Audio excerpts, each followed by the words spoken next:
Hello everyone, welcome back to R K study. आज के session में हम लोग कंप्यूटर अवेयरनेस के कुछ इम्पॉर्टेंट एमसीक्यू को देखेंगे जो कि पिछले एग्ज़ाम में पूछे गए थे और आने वाले एग्ज़ाम के लिए भी बहुत इम्पॉर्टेंट हैं। इससे पहले हम लोग एब्रीविएशन के कुछ क्वेश्चन सेशन को देखे थे जिसमें कि जितने भी कंप्यूटर में फुल फॉर्म्स यूज होते हैं A to Z उसके सब बारे में देखे थे। फिर जितने शॉर्टकट्स यूज होते हैं उसके बारे में देखे थे। अलग अलग सॉफ्टवेयर के लिए MS ऑफिस के लिए जो डेली हम लोग यूज करते हैं, MS पॉइंट में, नोटपैड, जितने भी चीज़ें में हम लोग शॉर्टकट्स यूज करते हैं सब पढ़े थे। तो उसी से रिलेटेड और नेटवर्किंग सॉफ्टवेयर से रिलेटेड इस सेशन में कुछ क्वेश्चन लाया हूँ। तो चलिए बिना किसी देरी की आज की सेशन की शुरुआत करते हैं। आज का हमारा सबसे पहला क्वेश्चन है SRAM, SRAM जो कि रैम का ही एक पार्ट होता है, रैंडम एक्सेस मेमोरी इसका फुल नेम होता है। उसमें ये एस जो है उसका मतलब क्या होता है? सेमीकंडक्टर, सिंथेटिक, स्टडी या फिर स्टैटिक। तो जो एस रैम में जो एस होता है वो क्या होता है? स्टैटिक। बोलते हैं कि static random access memory. Option D is correct, static.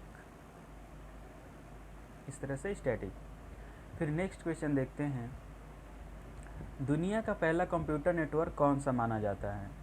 दुनिया का पहला कंप्यूटर नेटवर्क कौन सा माना जाता है? ARPANET, टेलनेट, असरानेट या फिर इनमें से कोई नहीं। जो दुनिया का पहला कंप्यूटर नेटवर्क माना जाता है वो कौन सा है? ARPANET। Option A is correct. Clear है? अच्छा, ARPANET का फुल नेम क्या होता है? इसका आंसर आप सभी कमेंट में बताइएगा। फिर नेक्स्ट क्वेश्चन देखते हैं, कैड का पूर्ण रूप क्या है? What is the full name of CAD या फिर ऑटोकैड? पूरा नाम इसको क्या बोलते हैं? AutoCAD. Common access device, computer aided design, computer area device या फिर कॉमन एक्सेस डाटा। तो जो कैड का पूरा नाम होता है वो क्या होता है? Computer aided design. जो मतलब स्टूडेंट होते हैं वो इंजीनियरिंग किए होते हैं, मैकेनिकल से, सिविल से, मैकेनिकल सिविल वाले स्टूडेंट ज़्यादा, एंड इलेक्ट्रिकल के लिए भी इम्पोर्टेंट होता है इलेक्ट्रिकल ऑटोकैड। तो वो लोग सीखते हैं इसमें डिजाइनिंग के बारे में। कोई मशीन है, इलेक्ट्रिकल वाले सीख रहे हैं तो वायरिंग कैसे करनी है उसकी पूरा डाटा, लेआउट, सब कुछ इस पे बनाना सीखते हैं। सिविल वाले भी है कि जितने भी बिल्डिंग की डिज़ाइन होती है वो इस पे बनाई जाती है। कोई गाड़ी का व्हील है, कोई न्यू कार है, कुछ भी मैकेनिकल से रिलेटेड डिज़ाइन है तो, या कोई रिंग बनाना है तो सभी चीज़ें किस पे बनाई जाती हैं? कैड पे बनाई जाती है, कंप्यूटर एडेड डिज़ाइन। तो ऑप्शन बी इज करेक्ट। फिर नेक्स्ट क्वेश्चन देखते हैं, निम्नलिखित में से असंगत को पहचानिए। ये जो चारों ऑप्शन दिए गए हैं तो इसमें से एक ऐसा ऑप्शन है जो कि वो तीनों से अलग है। D RAM, S RAM, P ROM या फिर मैग्नेटिक टेप। तो आपको ऑप्शन देख कर ही इसका आंसर मिल गया होगा कि कौन सा हो सकता है। तो कौन सा आंसर सही होगा? Magnetic tape. ऊपर की जो तीनों हैं, डी रैम, एस रैम या फिर पी रोम, वो क्या है? एक मेमोरी का पार्ट है। प्राइमरी मेमोरी का क्या है? ये सभी पार्ट हैं। लेकिन जो मैग्नेटिक टेप होता है वो क्या होता है? एक स्टोरेज डिवाइस होता है। फिर नेक्स्ट क्वेश्चन देखते हैं, निम्नलिखित में कौन एक वैध नेटवर्क टोपोलॉजी नहीं है? दिए गए फॉलोइंग्स में कौन सा एक है जो कि वैध नेटवर्क टोपोलॉजी नहीं है? स्टार, रिंग, बस या फिर रैंडम। तो ऊपर से जो तीनों हैं, स्टार, रिंग, बस, ये सभी क्या है? एक नेटवर्क का वैध टोपोलॉजी है। लेकिन जो रैंडम होता है या फिर रैडम, वो क्या है? एक नेटवर्क का वैध टोपोलॉजी नहीं है। तो ऑप्शन डी इज करेक्ट। फिर नेक्स्ट क्वेश्चन है, माइक्रोसॉफ्ट एक्सेल या फिर इसको शॉर्ट में MS एक्सेल भी बोलते हैं, माइक्रोसॉफ्ट एक्सेल की सामग्री को एडिट करने के लिए फंक्शन क्या प्रयोग करते हैं या फिर कौन सा फंक्शन प्रयोग करते हैं? फंक्शन की क्या होते हैं? आप लोग देखे होंगे जो कीबोर्ड होता है एक से लेकर F1 से लेकर F12 तक, वो उसको हम लोग फंक्शन की बोलते हैं। तो उसमें से जो F1 होता है वो किसी भी चीज़ के हेल्प के बारे में बताता है। कोई ब्राउज़र में हम गए, कोई सॉफ्टवेयर में गए, हमको उस ब्राउज़र की स्पेसिफिक चीज़ के बारे में जानकारी नहीं प्राप्त है तो हम F1 के थ्रू वहाँ से हेल्प प्राप्त कर सकते हैं। F2 के थ्रू क्या कर सकते हैं? एक्सेल की बात हो रही है तो माइक्रोसॉफ्ट एक्सेल की सामग्री को एडिट करने के लिए हम F2 का यूज करते हैं। तो ऑप्शन सी इज करेक्ट। फिर नेक्स्ट क्वेश्चन देखते हैं। F5 का यूज आप लोग बहुत ज़्यादा करते होंगे रिफ्रेश करने के लिए। जब सिस्टम आप लोग खोलते हैं तो उसके थ्रू रिफ्रेश भी कर सकते हैं। फिर इसमें पूछ रहा है कि गीगो GIGO का पूर्ण रूप क्या है, कि what is the full name of GIGO. Garbage in garbage out, go in go out, graphics input and graphics output, या फिर नन ऑफ दी अबव। तो काफ़ी कन्फ्यूजन हो रहा होगा इस क्वेश्चन में, लेकिन कन्फ्यूज होने की कोई बात नहीं। जी जब भी आएगा ना तो आप गार्बेज बोलिएगा, गार्बेज इन गार्बेज आउट। तो गीगो का फुल नेम क्या होगा, गार्बेज इन गार्बेज आउट। फिर नेक्स्ट क्वेश्चन है, HTTP का पूरा नाम क्या है। HTTP का पूरा नाम क्या है। कोई भी चीज़ हम लोग सर्च करते हैं तो आप लोग देखते होंगे URL दिया रहता है, यूनिफॉर्म रिसोर्स लोकेटर, उसमें से HTTP दिया रहता है कि http://www.facebook.com ऐसे करके सब दिया रहता है।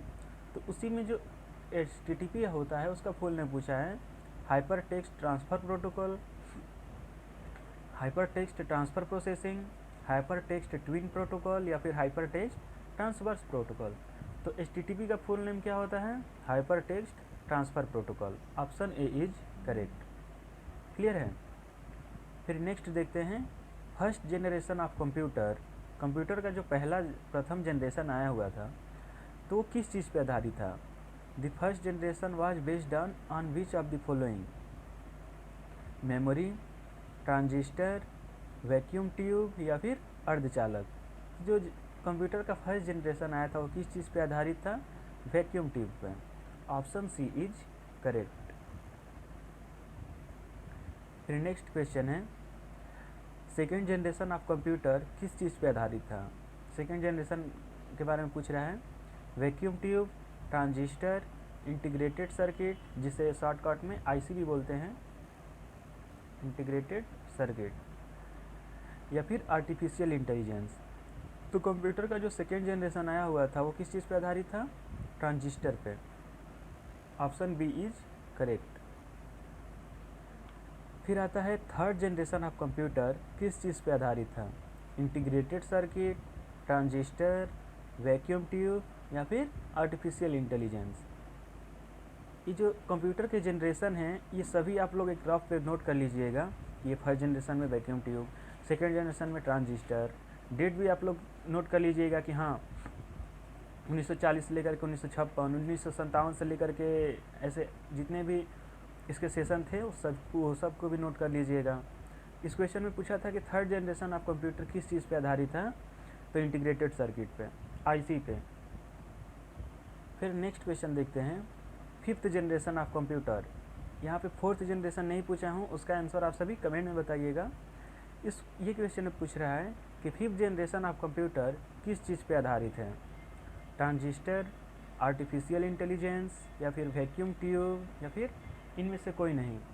तो फिफ्थ जनरेशन ऑफ कंप्यूटर किस चीज़ पे आधारित था, आर्टिफिशियल इंटेलिजेंस। अभी जो जनरेशन चल रहा है कंप्यूटर का वो फिफ्थ जनरेशन चल रहा है जो कि आर्टिफिशियल इंटेलिजेंस पे बेस्ड है।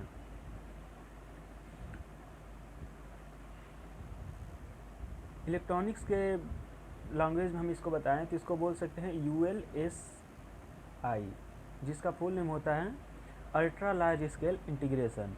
लेकिन जो फोर्थ जनरेशन आया हुआ था वो वेरी लार्ज स्केल इंटीग्रेशन था, VLSI, very large scale integration.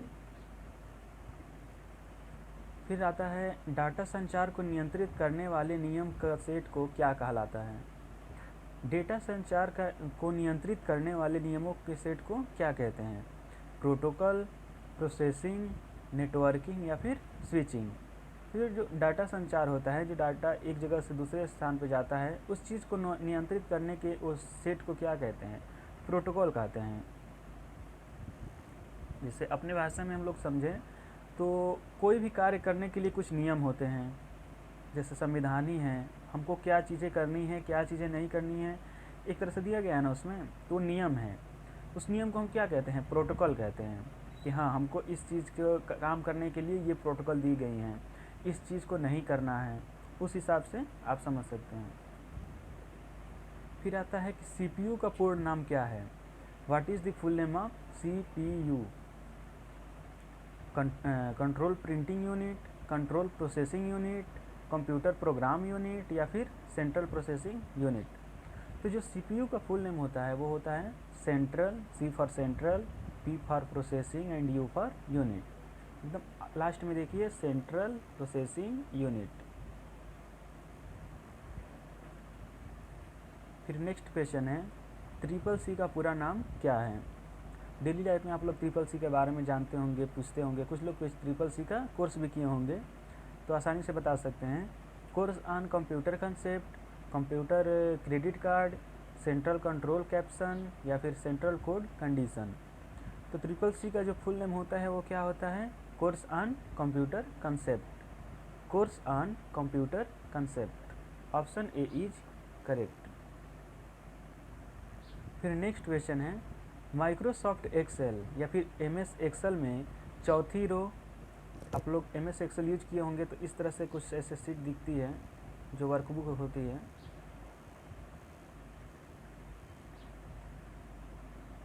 MS Excel में चौथी रो मीन्स कि इसको हम लोग क्या बोलते हैं, रो बोलते हैं, और इस चीज़ को हम लोग कॉलम बोलते हैं। तो पूछ रहा है कि एमएस एक्सेल में चौथी रो और पांचवी कॉलम। तो जो कॉलम होते हैं उनको हम लोग ABCD से डिनोट करते हैं और जो रो होते हैं उनको नंबर से, मीन्स कि 1 2 3 4 5 6 7 इस तरह से। तो पहले देखते हैं कि रो कौन सा दिया गया है। रो दिया गया है पांचवा, तो पांचवें ABCD में पांचवें रो पे कौन सा, कॉलम में पांचवें नंबर पे कौन सा आएगा, ABCDE। क्लियर है, पांचवें नंबर पे कौन सा कॉलम आएगा, E। और रो में दिया गया है कि चौथा रो मीन्स कि 1 2 3 4, तो क्या हो जाएगा E4। तो option A is correct.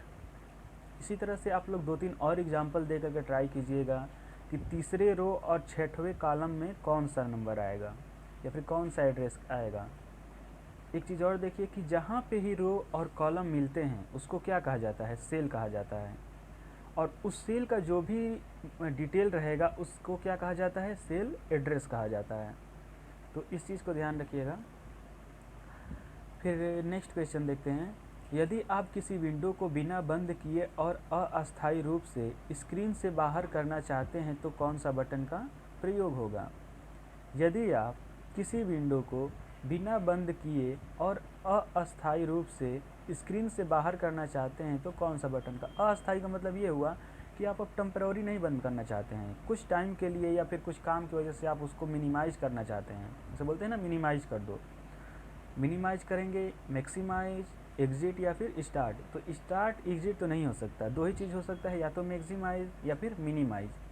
But हमको यहाँ पे उसको अस्थायी रूप से बंद करना है, उसको चीज़ को हटाना है, तो क्या होगा, मिनिमाइज होगा। आप लोग कंप्यूटर में ऊपर देखते होंगे 3 चीज़ें होती होंगी, एक क्लोज का होता है, मैक्सिमाइज का एक होता है, एक मिनिमाइज का होता है। तो ये इस तरह से दिया रहता है ना, उसी को मिनिमाइज बोलते हैं। तो option A is correct. Abbreviation से रिलेटेड क्वेश्चन आ गया कि DROM का पूरा नाम क्या है। Dynamic read only memory, data read only memory, data read only management या फिर डिवाइस रीड ओनली मेमोरी। तो DROM का जो पूरा नाम होता है वो क्या होता है, dynamic read only memory. Option A is correct. ROM का तो आप लोग को फुल नेम पता होगा, रोम का रीड ओनली मेमोरी, बट यहाँ पे डी आ गया तो उसका बस एक ही चीज़ याद करना है कि डायनेमिक। डायनेमिक याद रहेगा तो आप आसानी से इसको याद कर सकते हैं। फिर आता है क्वेश्चन कि किसी प्रोग्राम में नए पेज के लिए कौन सा शॉर्टकट यूज करते हैं। कोई भी प्रोग्राम या फिर कोई भी हम लोग सॉफ्टवेयर में हैं, वहाँ पे हमको कोई न्यू फाइल चाहिए, न्यू पेज चाहिए, तो उसके लिए हम क्या करते हैं, Ctrl+N, Ctrl+P, Ctrl+X, Ctrl+V। तो राइट आंसर जो होगा वो कौन सा होगा, Ctrl+N। N पर क्या हो जाएगा, न्यू।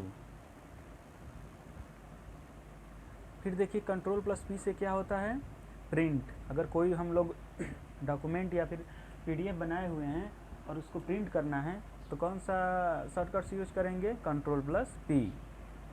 कट के लिए कौन सा यूज करते हैं, कोई चीज़ को कट करके वहाँ पे पेस्ट करना है तो, या फिर कोई टेक्स्ट दिया गया है उसको मूव करना है एक स्थान से दूसरे स्थान पर, तो Ctrl+X करते हैं। और उसी जिस टेक्स्ट को हम लोग कॉपी किए रहते हैं या फिर कट किए रहते हैं उसको कहीं पे और पेस्ट करना होता है तो वहाँ पे हम लोग Ctrl+V यूज करते हैं। पेस्ट का क्या होता है, V, Ctrl+V।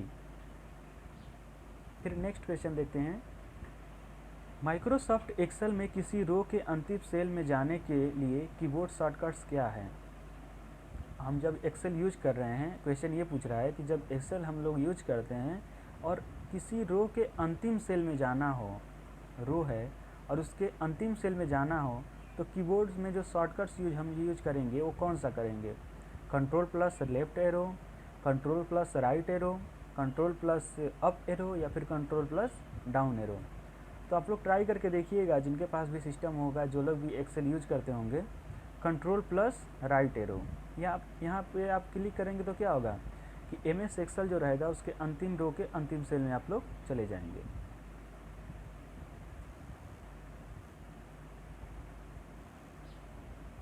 फिर नेक्स्ट क्वेश्चन देखते हैं, LAN का पूरा नाम क्या है। LAN, local area network, local address network, language address network या फिर local area name.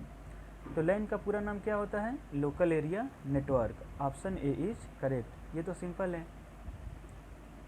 Man, man का पूर्ण अर्थ क्या है, master area network, manipulating area network, metropolitan area network या फिर मेट्रोपॉलिटन अकाउंट नंबर। तो एम पर क्या होता है, मेट्रोपॉलिटन, और AN means area network, metropolitan area network.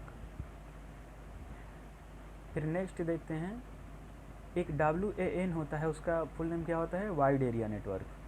Computer में बाइनरी डिजिट्स क्या होती हैं, जो स्टोरेज डिवाइस होती हैं या फिर स्टोरेज का जो मिनिमम यूनिट होती है कंप्यूटर में, उसको बिट्स बोलते हैं, BITS।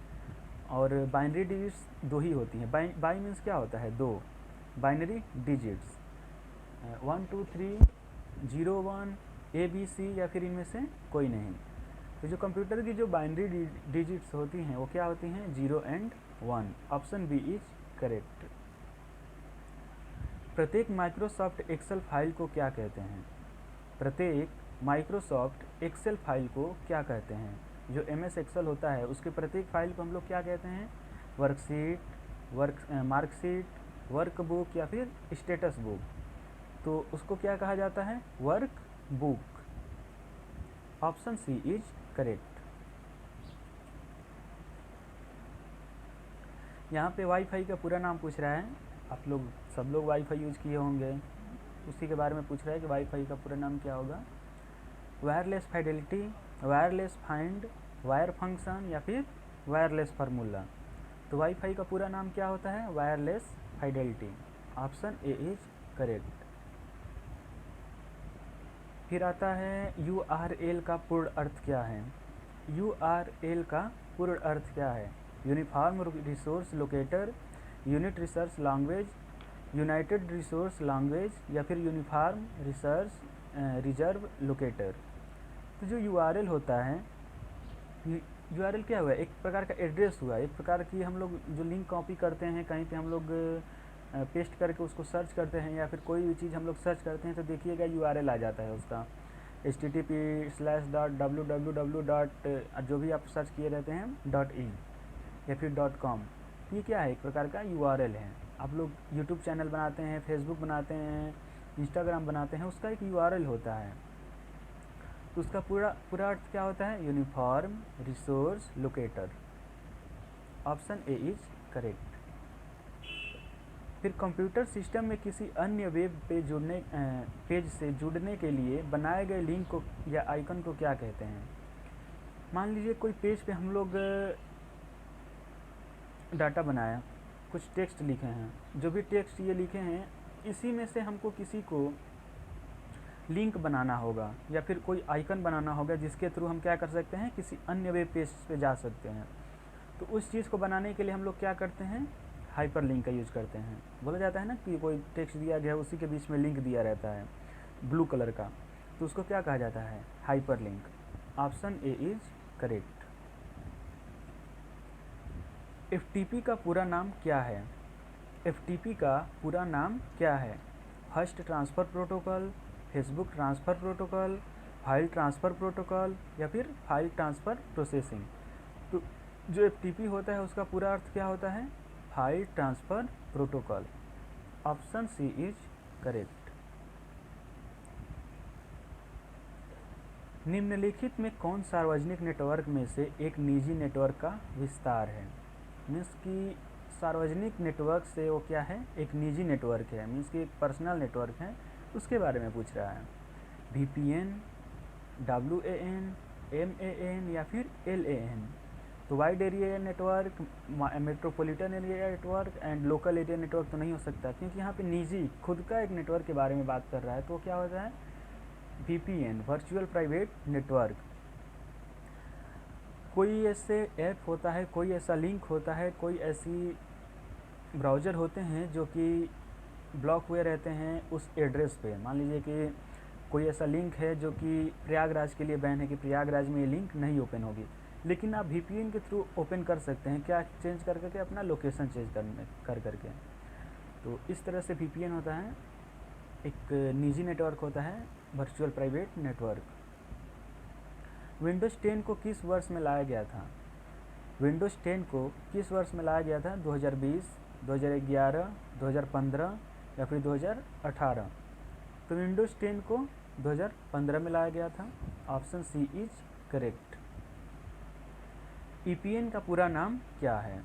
Education private network, enterprise private network, education personal network या फिर इंटरप्राइज पब्लिक नेम।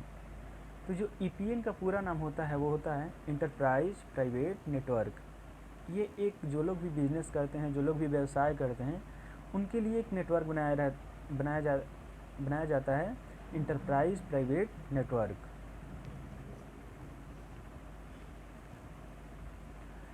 तो आज का ये लास्ट क्वेश्चन था EPN वाला। क्लियर है?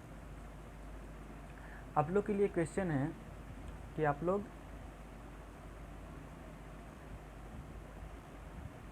जो www URL का तो हम लोग देख लिए थे, HTTP का भी देख लिए थे। तो जो www होता है इसका पूरा नाम आप लोग कमेंट में बताइएगा। क्लियर है? तो आज के लिए बस इतना ही, मिलते हैं नेक्स्ट सेशन में। Thank you everyone.